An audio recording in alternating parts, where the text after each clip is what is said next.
שלום לכולם, ברוכים הבאים לעוד פודקאסט, שהוא בעצם לא עוד פודקאסט. כאן אנחנו מדברים על משפט בגובה העיניים, ופוגשים עורכי דין, שמספרים לנו על החיים האמיתיים מאחורי הקלעים, עם סיפורים מעניינים ומרתקים, וטיפים מהשטח. והיום אנחנו פוגשים את עורכת דין רבקה שוורץ, עורכת דין מעולה, המתמחה בתחום של דיני משפחה. בנוסף, ומתפקדת כיושבת ראש ועדת בתי הדין הרבניים במחוז ירושלים, וחברת ועדת האתיקה. שלום רבקה. של לשכת עורכי הדין. של לשכת עורכי הדין. שלום יעל. שלום. טוב להיות פה. מה שלומך? מה נשמע? איך אמרת, אנחנו פוגשים עורכי דין? ועורכות דין, אני מוסיפה לך. ועורכות דין. זה לא זה... עוד פודקאסט עם המרכאות. כן. צודקת. ושאלה הראשונה, את אישה חרדית. נכון. אישה חרדית ליטיגטורית, שזה דבר שתתקני אותי אם אני טועה, אנחנו מוצאים גברים חרדים ליטיגטורים, כבר היום יש לא מעט, אבל נשים אנחנו לא מוצאים הרבה. איך בכלל התגלגלת התחום הזה? שאלה יפה.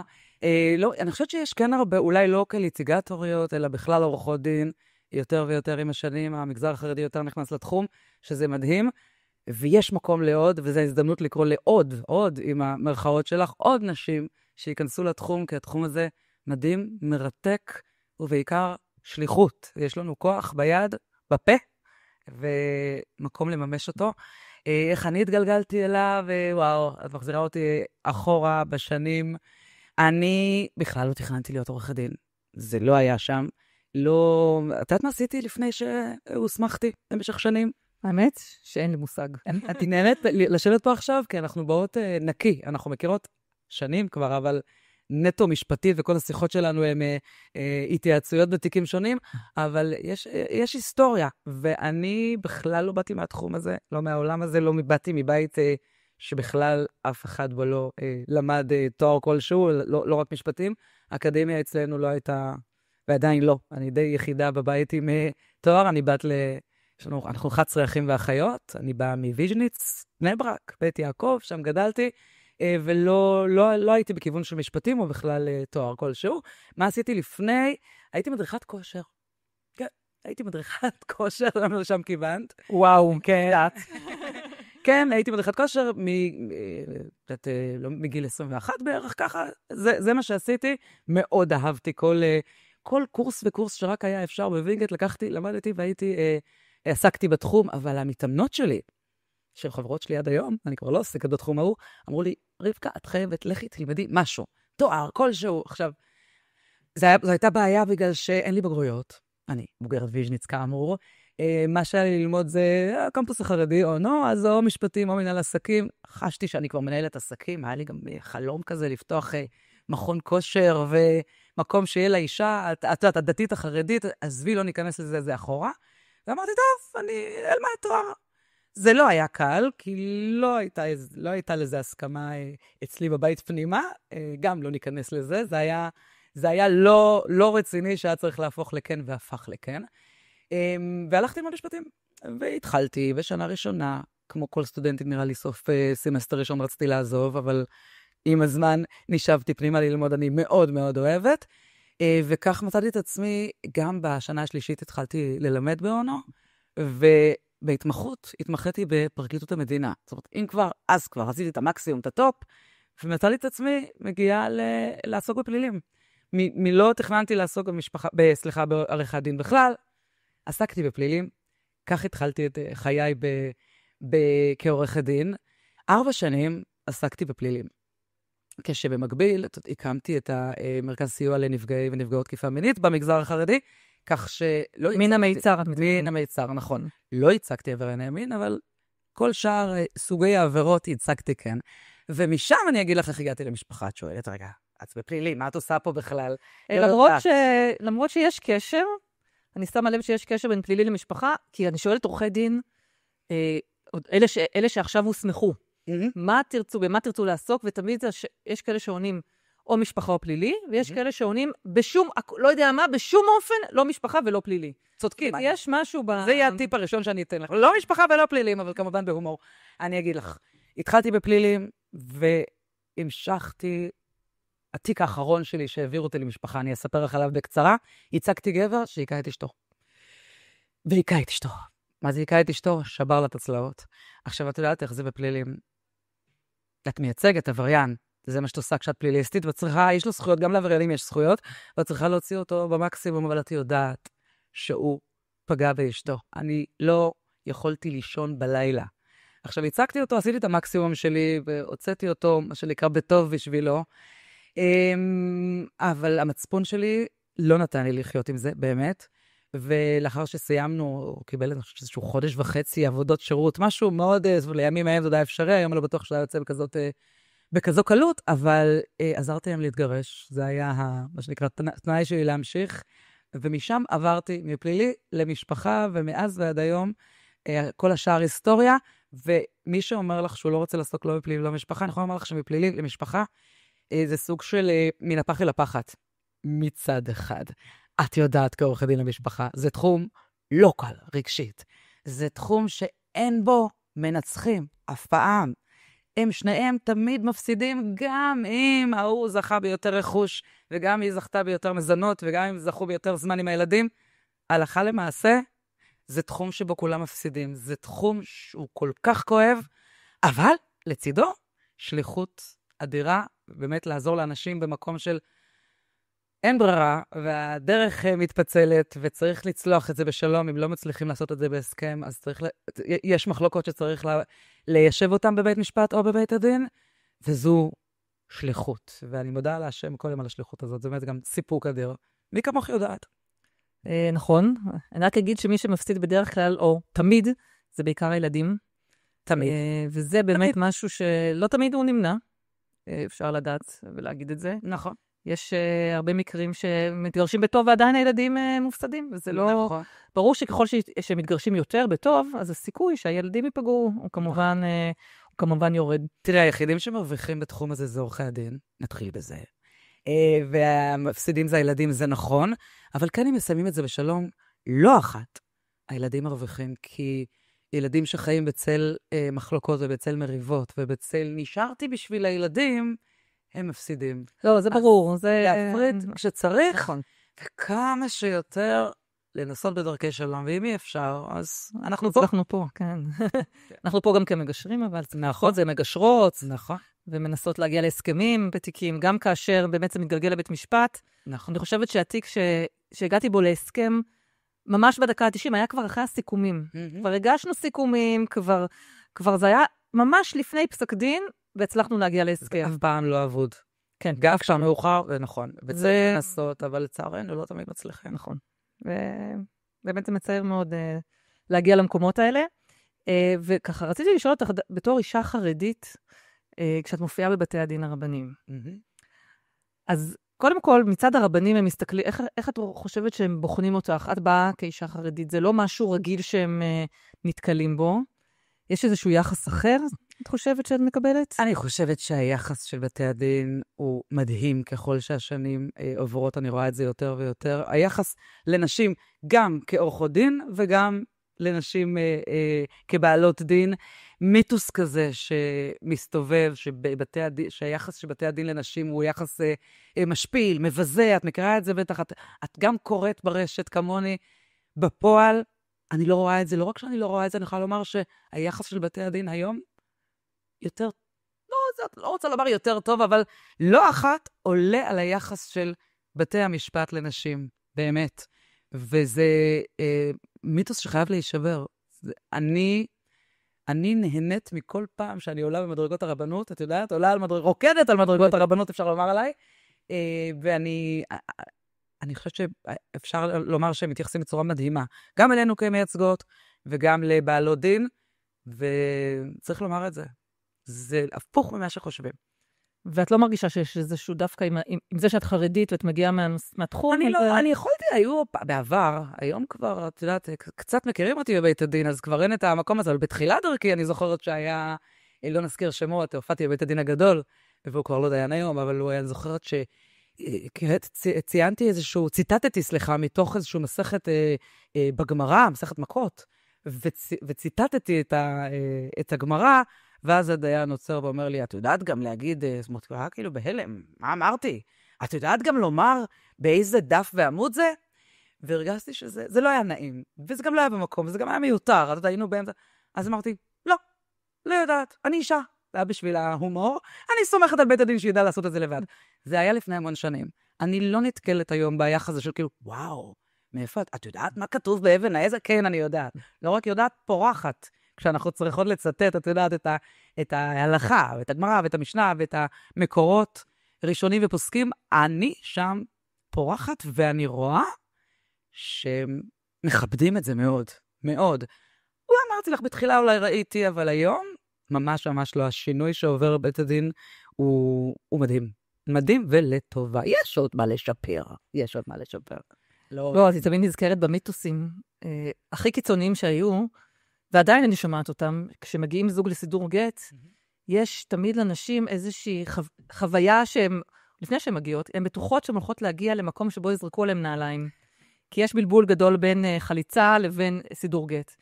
ושזה טקס נורא נורא נורא משפיל, ונורא נורא מפחדות מזה. אז פה באמת יש הרבה חוסר ידע ובלבול, שאני כן יכולה לראות בבית הדין. וגם אני חייבת להגיד, בחוויה האישית שלי, באמת בית הדין מכבד, ובית הדין מקבל אותי יפה, ואני מניחה שגם נשים אחרות, בין במגזר הדתי, בין במגזר החילוני. אבל באמת, אולי אני אשאל אותך, מה היתרון שלך יש, שאת מגיעה דווקא מהמגזר החרדי, האם יש לך יתרון על פני נניח עורכת דין חילונית של הגיעה?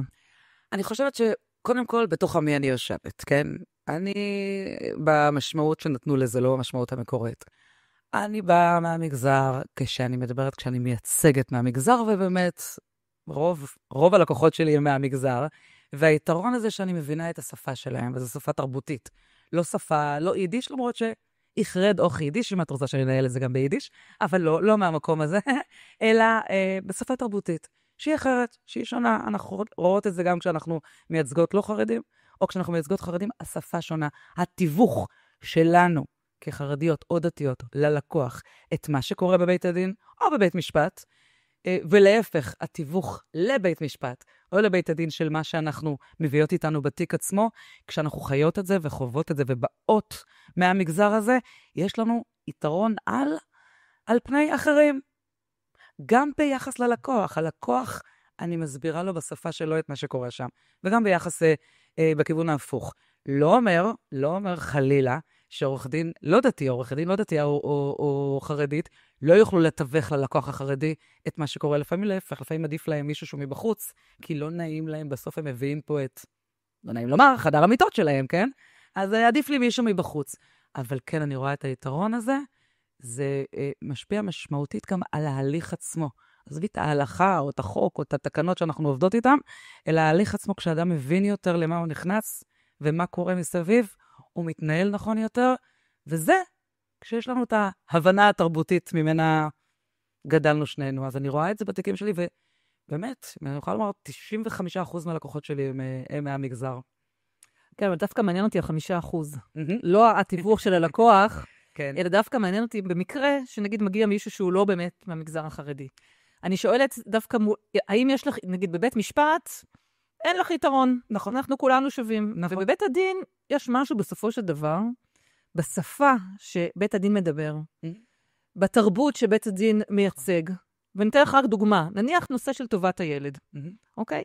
בבית משפט, טובת הילד, היא לא אותה טובת הילד בבית הדין. נניח באיזה בית ספר ילמד הילד. כבר קרה לי מקרה שבית הדין, ולא משנה שהזוג הוא חילוני, מבחינת בית הדין, בית ספר דתי/חרדי, זו טובת הילד. כי זה הדבר כי הם מאמינים באיזשהו מקום, יש אמונה אמיתית. זה לא קלישאה, וגם זה לא ניסיון להחזיר בתשובה, יש אמונה אמיתית של הילד טוב, בבית ספר שהוא דתי יותר, שהוא חרדי יותר, שחב"ד, לא משנה. לעומת בית משפט, ששם הקריטריונים הם שונים.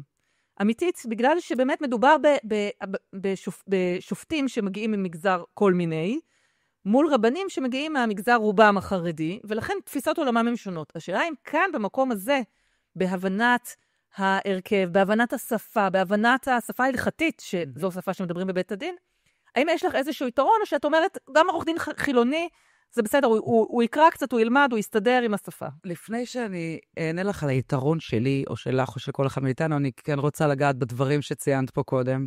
דווקא. על כל מקרה שאת תספרי, נביא לך מקרה אחר, גם מהפסיקה, וגם מהתיקים שלי שאני רואה, כי יוצא לי לייצג הרבה גם זוגות שצד אחד יצא בשאלה, צד גם תוך כדי, יש לי כאלה שהגיעו אליי חרדים, ועדיין אני מנהלת התיק וחרדים הם כבר לא, וגם לא דתיים, ולהפך.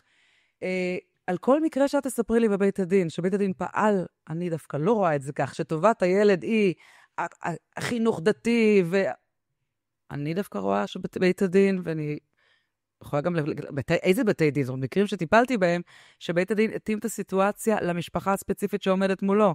לאמא שכבר לא חרדית היום, או לא דתייה היום, ובית הדין התיר לה להעביר את הילדים ללמוד במקום לא דתי, או לא חרדית תלוי מקרה, ולעומת זאת, בבית משפט, שבית המשפט מסתכל גם הוא על הזוג, ולא אומר, טוב, אני חילוני, אני שמאלני, חשוב לי שהילד ילך ללמוד במקום אחר. לא, אני מסתכל על הזוג, אם לזוג הזה מתאים חינוך חרדי, למרות שאני חושב שחרדי לא מתאים, זה מה שיהיה, קחי את בג"ץ עליזה אמיר למשל, ולא ניכנס עם זה לעומק, אבל למקרה עצמו, ששם זה חשין, והזוג חרדי, וחשין לא היה חרדי. אז אני לא כל כך מסכימה איתך, תרשי לי לחלוק עלייך, כי זה תפקידנו כעורכי דין לא להסכים.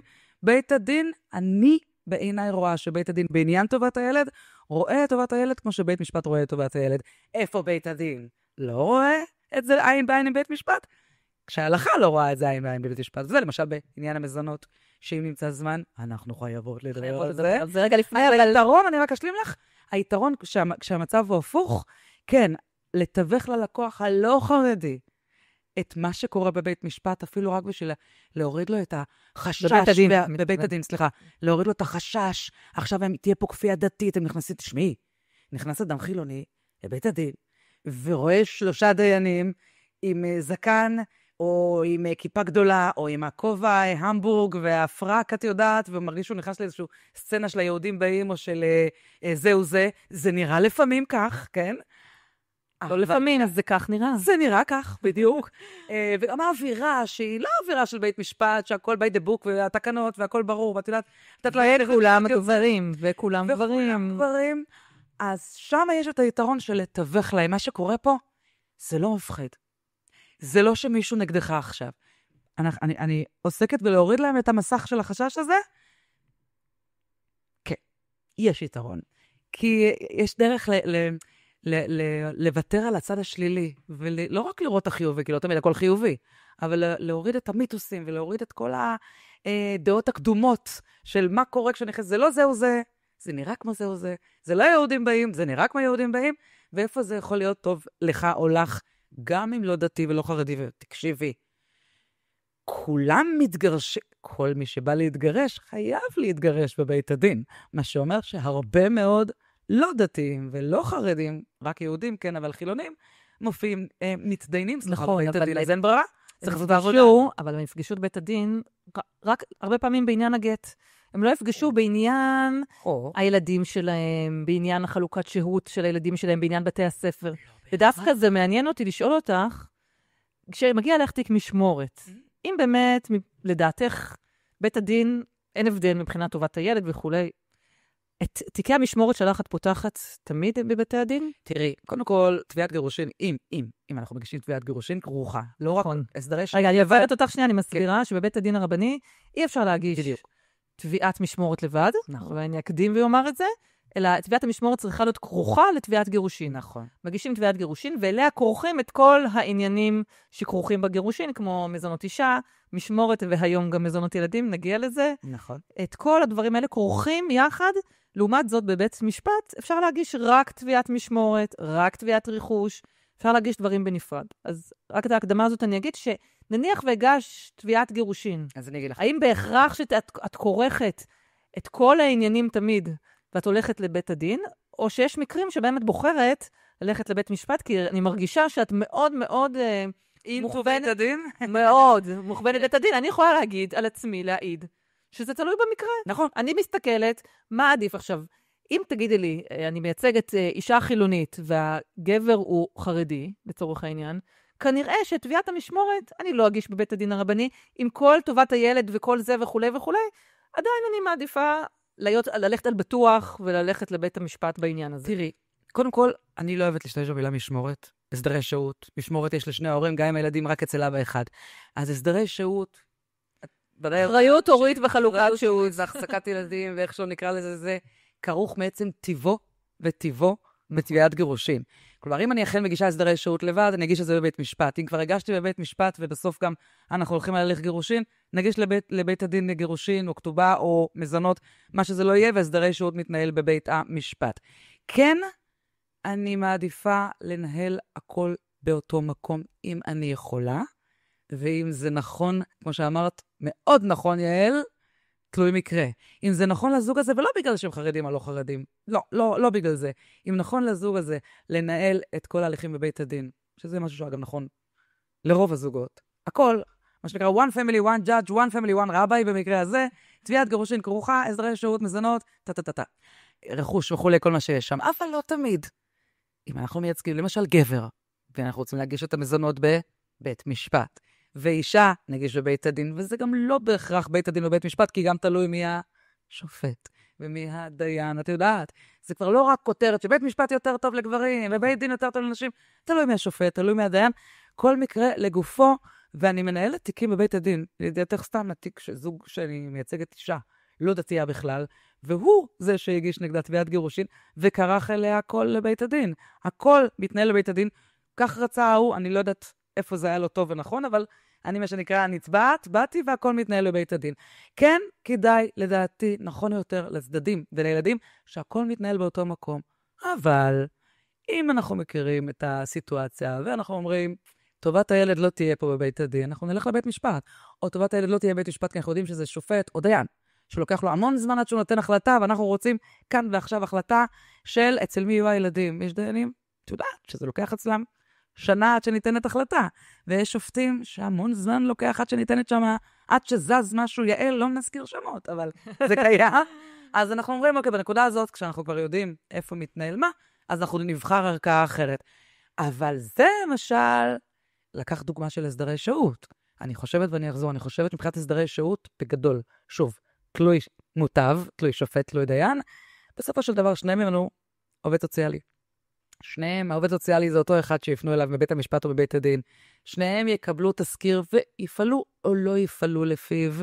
תלוי שופט, תלוי דיין. לעומת זאת, טובת הילד אמרת, ולעומת זאת מזונות. זה כבר סיפור אחר. אז הנה. זה כבר סיפור אחר. אתה רוצה להיכנס לזה? ישר, אני רק אגיד כהקדמה, בשבוע שעבר נחקק חוק חדש,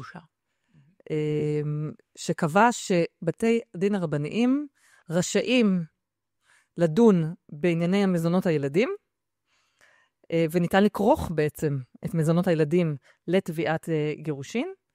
מה שחוק הזה לא היה לנו, את תגידי שכן, אני יודעת. שהיה. יפה. אז הדברים לא היו כל כך מסודרים, ואנחנו במשך עשרות שנים, כל פעם שמגיעה לפגישת ייעוץ, אז נורא תלוי בתקופה. יש תקופות שאני אומרת לה שיש סמכות לבית הדין הרבני, כי בית הדין הרבני לקח סמכות, והיו תיקים שהוא דן בהם וזה עבר חלק, ויש מקרים שזה הגיע לבגץ, ואני לא יכולה להגיד האם אפשר לדון בבית הדין הרבני או לא. אז פה, אז קודם כל סגרנו את הנושא הזה כרגע, עוד בגץ בינתיים לא יתערב בחוק הזה, אז יש לנו חוק שאומר שניתן לכרוך את מזונות הילדים. אני שמעתי תגובות, מאוד הופתעתי, אני חייבת לומר, תגובות מאוד מאוד נוקבות וקשות מצד ארגוני הנשים, שמאוד מאוד כועסות, הארגונים עצמם כועסים, והן הנשים עצמם כועסות, על החוק הזה, ואומרות שזה יפגע בנשים. אני אישית מרגישה להפך, שהחוק הזה פוגע בגברים, כי מה שקורה היום זה שבבית משפט המזונות שנשים מקבלות בגדול, אם פעם המזונות היו גבוהים בבית משפט, אז היום הם מאוד מאוד נמוכים, ומה שקורה שבבית הדין מקבלים בדרך כלל מזונות יותר גבוהים, ואז יש איזושהי הגנה יותר על אנשים. יש גם משהו בראייה של בית הדין, שבאיזשהו מקום הוא מסתכל, אני חושבת נקודת המבט שלו היא אחרת, היא פחות אריתמטית, פחות בודק אחד לאחד, הוא מסתכל על המשפחה, הוא מסתכל על בני הזוג. אגב, משהו שאני אוהבת בבית הדין זה שנותנים לבני הזוג לדבר, לפני שעורכי הדין מדברים בדיון, שזה מאוד מאוד יפה, וזה נותן לאנשים תחושה שמישהו שומע אותם ומישהו רואה אותם. בבית הדין. בבית הדין, כן. אז אני אומרת, יש פה איזושהי ראייה יותר הוליסטית ככה של המשפחה, זה פחות, בואו נעשה את החישוב בדיוק 327 ועוד זה, משהו שרואה יותר. אישית, אני מרגישה שאני מקבלת, כשקיבלתי, בשנים האחרונות פחות, אבל שקיבלתי מזונות יותר גבוהים בבית הדין? בבית הדין, מאז בעם 919, שהוא שינה, כן, בג"ץ ששינה את הנושא של מזונות, וקבע כללים חדשים שבמשמורת משותפת והסדרי שהות שוויוניים אין מזונות, ובו נגזור מכאן מתי כן יש מזונות ומי משלם למי. שגם בבית משפט כבר קורה גם שהאישה משלמת לגבר מזונות, אם היא מרוויחה יותר ממנו. מה שלא תמצאי בבית הדין. אז אני שואלת אותך, מה דעתך? כי יש הזדעקות של דעתי של האנשים הלא נכונים. נכון. במקרה הזה. קודם כל, את שמת לב שאת דיברת, את גבי הזדקף, איך את מדבר על חוק המזונות, שאושר שבוע שעבר. האמת שגם נהיה לי חם, ברשותך, אני גם אוריד את זה לקראת הנושא הזה, שהוא, תקשיבי, מבחינתי, חוק המזונות שאושר שבוע שעבר, הוא היה יום חג. יחד איתך, לא הופתעתי שארגוני אנשים התקוממו נגד החוק הזה, לא הופתעתי כי הרעיון הוא לא באמת לדבר נגד סמכות בית הדין או בית משפט ספציפית במזונות, תקשורתית נתפס טוב, יאללה, הזדמנות לדבר נגד בית הדין, בואו נקעקע את בית הדין, בואו נגיד לכולם שלא טוב מה שקרה, היי, בואו נעשה סדר. היה חוק המזונות, תמיד סעיף, זה לא חוק, מה זה חוק המזונות? סעיף 3 לחוק שיפוט בתי הדין הרבניים, את יודעת בן כמה הוא? הוא מ-1953. 1953, סעיף 3 אומר שלתביעת גירושין, כן? ניתן לכרוך מזונות ילדים. אממה, אז, אחורה, הלכת שרגאי, נעשה את זה קצר, באו נשים, לא גברים, נשים, שאז אמרו שהחוק הזה, אז שהחוק המזונות הזה פוגע בהן, ולמה? כשאנחנו מדברים על עשרות שנים אחורה, גברים עשו שימוש בגט כקלף מיקוח לקבלת מזונות. אגב, זה מה שאומרים ארגוני אנשים גם היום. לא, היום זה לא קורה, יעל, תגידי אם זה קורה. זה לא קורה היום. אבל נלך אחורה. את רוצה גט? תן לך גט, ותראי על המזונות. ואז בתי הדין ראו יותר ויותר פסיקה שאומרת, אוקיי, בוא נוריד קצת מהמזונות, קחי את הגט, תשתחררי, מה צריכה את המזונות שלו, לא תתשחררי מזה, וכן הלאה וכן הלאה, ונשים ויתרו על זכויות הילדים שלהם. המזונות הם לא של אנשים. כן. אנחנו לא מתעשרות ממזונות. המזונות הם של הילדים, נשים ויתרו בשביל לקבל את הגט המיוחל, ואז הגיעה הלכת שרגאי. הלכת שרגאי מה עשתה? היא בעצם אמרה, יש סמכות לבית הדין לדון במזונות, זה לא שהיא לקחה את הסמכות, אבל היא אמרה, לא במזונות עבר, אלא מזונות שהוציאה האם ועומדת להוציא. זוכרת אתה? בהחלט. זה עשה בלגן מאז ועד היום. בתי המשפט, ומפה נבין למה נעשה סדר, בתי המשפט לאורך ובתי הדין, בתי הדין המשיכו לדון במזונות, ובתי המשפט ובתי הדין היו עסוקים בתביעות ועתירות של סמכות. למי יש סמכות? האם לי יש סמכות? האם לך יש סמכות? האם לבית הדין? והגיעו לגדול ולמחוזי ולעליון ולבגץ, ושנים שבינתיים רבים על הסמכות, ובינתיים הילדים אין להם מה לאכול. הזכרנו קודם את בגץ עליזה אמיר, שם זה אומנם עסק בשאלת החינוך, אבל פתח חשין ואמר, ובשיטת המשפט הנוהגת בישראל, מגיע, אתה לא מצטט במדויק, אבל מגיעים עורכי הדין ומתדפקים, זה על טרקלין ימין, וזה על טרקלין של שמאל, הכוונה ימין בדין, שמאל בית משפט, או להפך, ובמשך שנים, תחת אשר יעסקו בתוך, עוסקים בהקשה על דלת, כלומר, למי יש סמכות לבית דין או לבית משפט, ובינתיים, הנער גדל וכבר איננו נער. אז מה שקרה עכשיו, החוק שיצא בשבוע שעבר, למה הוא אושר בשבוע שעבר?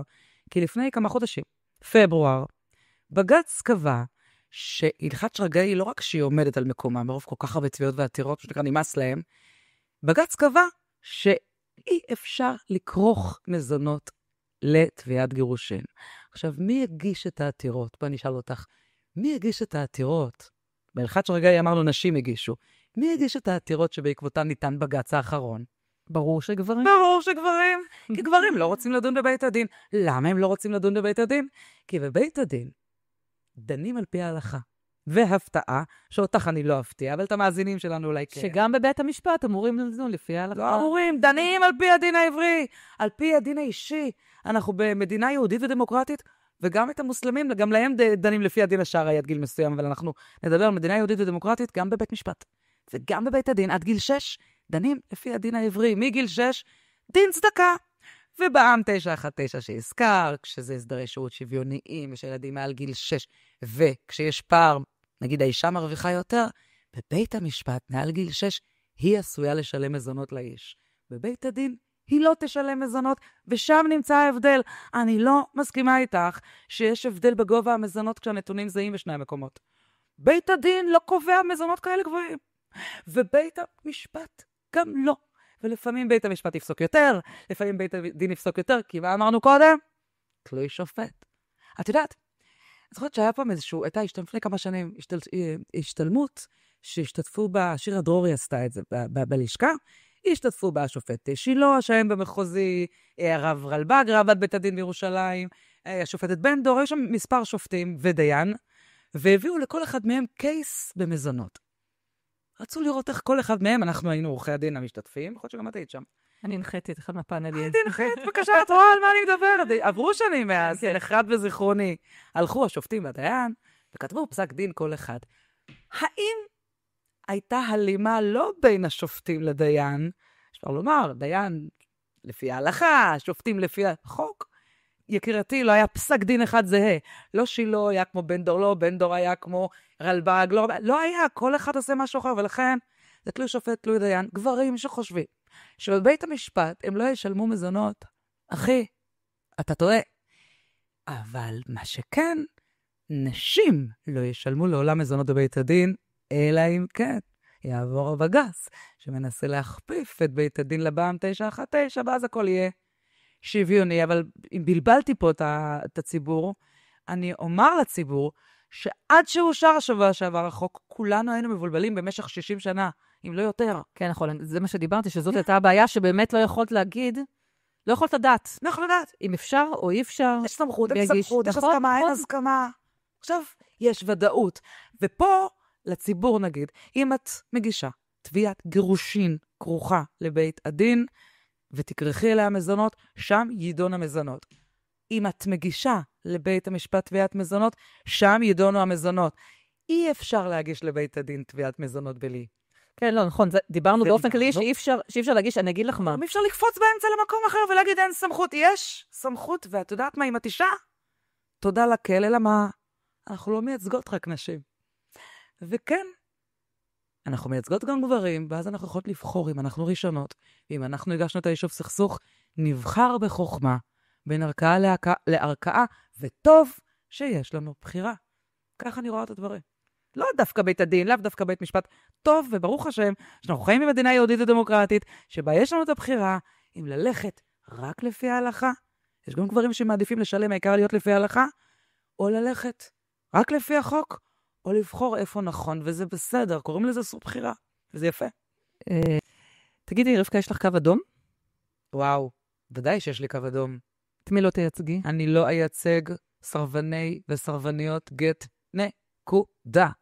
אם יושב מולי אדם שאומר שכל מה שהוא רוצה זה לא לתת גט, ויש כאלה, לא מבין למה אני צריך לתת גט כשאת יודעת שבעצם הוא לא נותן גט כי הוא רוצה פחות מזונות או פחות יותר ברכוש ולנצל את הסיטואציה שבידיו המפתחות לתת גט, לא בבית ספרי, לא אכפת לי כמה תשלם.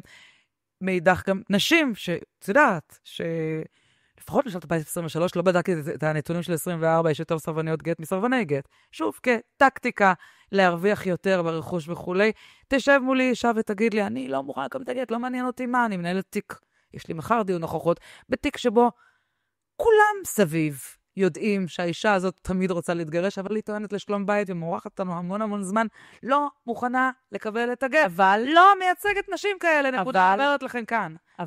אבל יש מקרים שאת מתחילה את התיק, וזה כן. לא שם.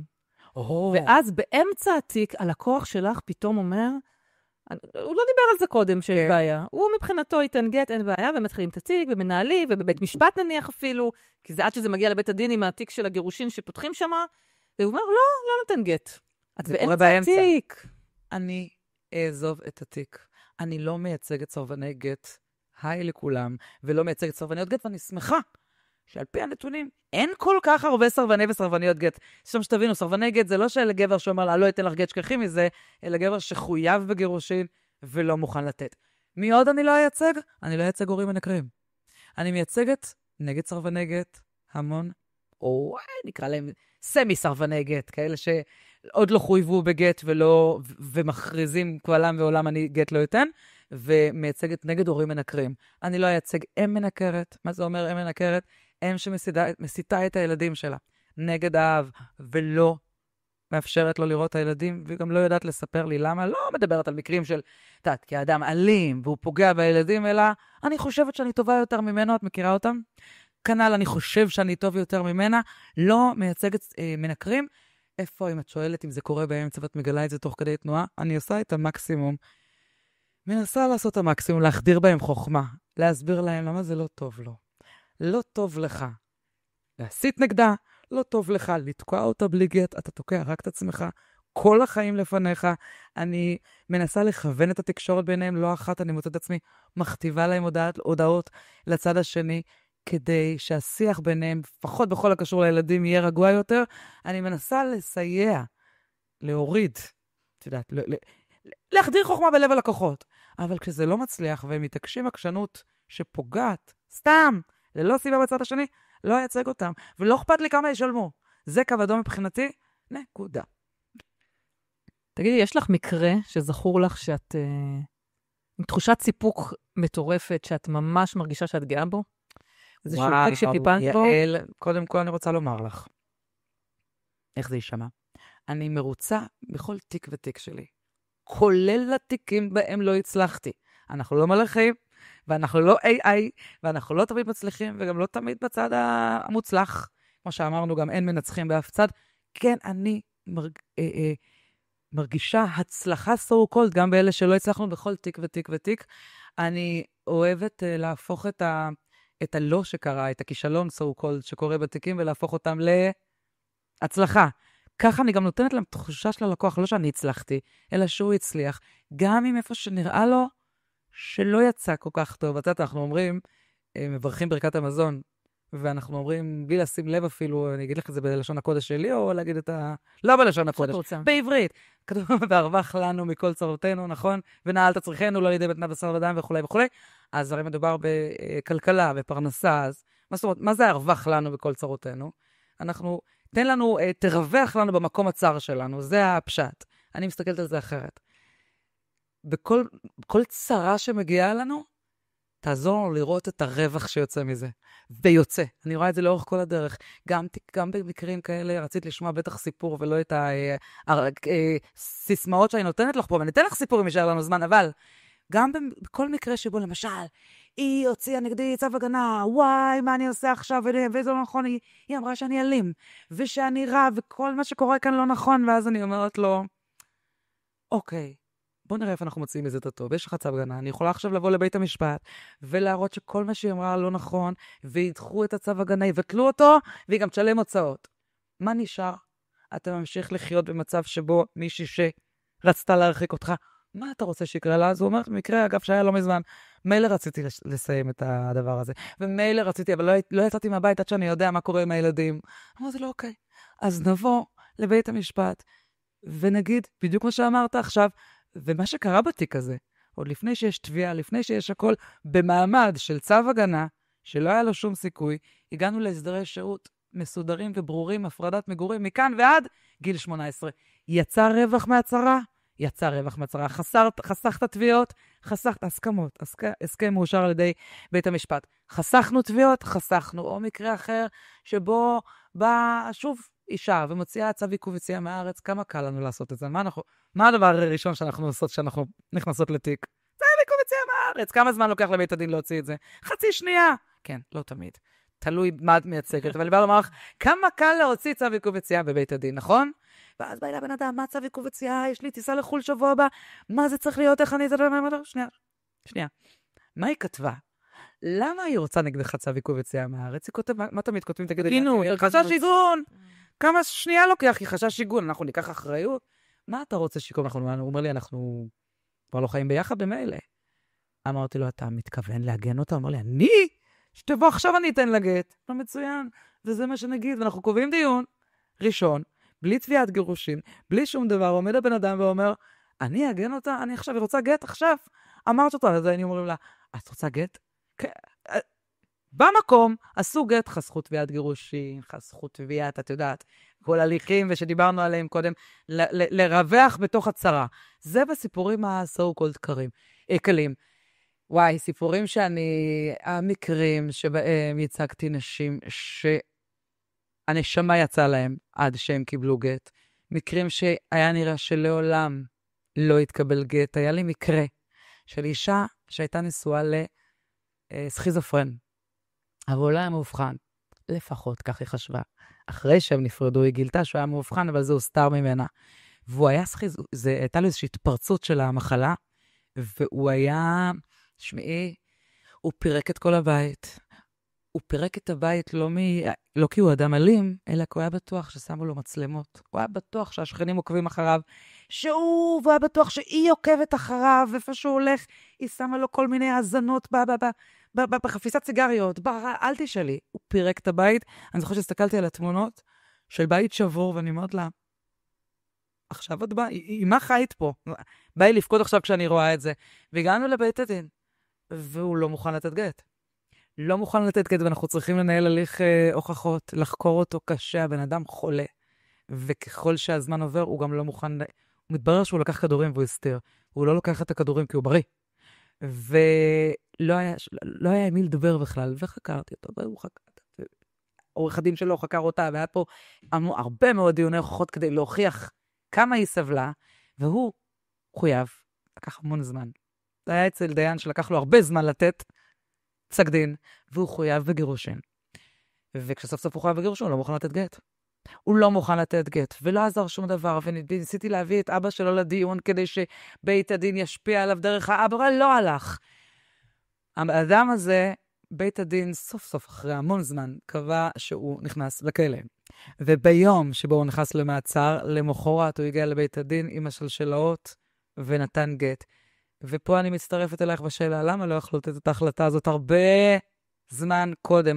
ברוך השם, ואני אומרת, ברוך השם, היא קיבלה את הגט, אני גם באיזשהו מקום שמחתי אחר כך, אמרנו, הרווח לנו מכל צרותינו, התהליך הארוך שהיא עברה תוך כדי תנועה, ושהיא הייתה לבד בלעדיו, ושהיא גילתה את עצמה, לא בתוך אלימות, ולא דרך, לא רק מתוך הצצה דרך המשקפיים שלו, היא גדלה, היא צמחה, היא כבר לא עברה את כל הדבר הזה רק מתוך סבל, וכשהיא קיבלה את הגט בסוף, היא קיבלה את זה מתוך השלמה מלאה, אם הייתה מקבלת את זה בתחילה, לא בטוח שהיא הייתה שלמה במקום הזה, כי היא אהבה אותו, הוא היה מסכן, הוא היה חולה.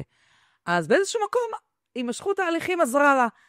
ככה אני מסתכלת על זה, יכולנו להסתכל על זה, כי בית הדין, מה לקח כל כך הרבה זמן? אני מעדיפה תמיד להסתכל על הדברים גם הקשים והלא קלים, במשקפיים של איפה זה היה טוב לנו בסוף. איפה זה כן ניצחון או הצלחה, גם אם זה קשה, וזה קשה. רבקה, תמיד כיף לדבר איתך. ולסיום, תני לנו ככה עצה לעורך דין מתחיל, משהו ככה, עורכת דין מתחילה. אפשר מהמגזר שלך, מהמגזר החרדי, אפשר בכלל. איזשהו טיפ ככה לסיום. תראי, קודם כל, תאמינו בעצמכם. זה טיפ. בכל אחד יש משהו מיוחד, בכל אחד יש חוזקה, קחו אותה, תאמינו בעצמכם, כל אחד יכול. זה בכללי ולא קלישה. אני זוכרת את עצמי בתחילת הדרך, וגם הרבה לתוך עומק הדרך, הייתי נורא מתרגשת לפני כל דיון. הייתי כאילו, הלב שלי עלה על גדותיו, והידיים שלי רעדו, את יודעת, ואז יום אחד אמרתי לעצמי, רגע, מה את יכולה? הסתכלתי במראה ואמרתי, אלה שיושבים שם מולך, הם בשר ודם, כמו שאת בשר ודם, את יכולה כמו שהם יכולים, כל אחד יכול. אבל אמרתי לעצמי גם אז, וזה, שביום שאני אפסיק להתרגש, אני עוזב את התחום. אל תפסיקו להתרגש. אני מקנה בכל עורך דין מתחיל, בהתרגשות של ההתחלה, בדם הזה של האדם הטרי, וכן, מותר לעשות טעויות. לא קרה כלום אם עושים טעות בתחילה, באמצע וגם בסוף. גם הוותיקים עושים טעויות. אל תרגישו כישלון. אתם טובים במה שאתם עושים. קחו את עצמכם, יש את חוסר ביטחון עצמי, אין בו צורך. קומו תעשו, אתם יכולים? גם אם תטעו. אין דבר יותר מדהים שאני חוויתי לאורך השנים האלה, כמו הטעויות שלמדתי מהם. אין. הדברים הכי טובים יצאו בגלל הטעויות שלמדתי מהם, אז אל תפחדו לטעות, אל תפחדו לטעון, אל תפחדו לקום ולעשות, גם אם אתם לא מרגישים מושלמים. אין מושלם, אבל כולנו מושלמים. גם מי שרק התחיל אתמול. והמון הצלחה. תודה רבה, רבקה. היה לעונג. תודה רבה לכם המאזינים. ניפגש בפרק הבא. תודה.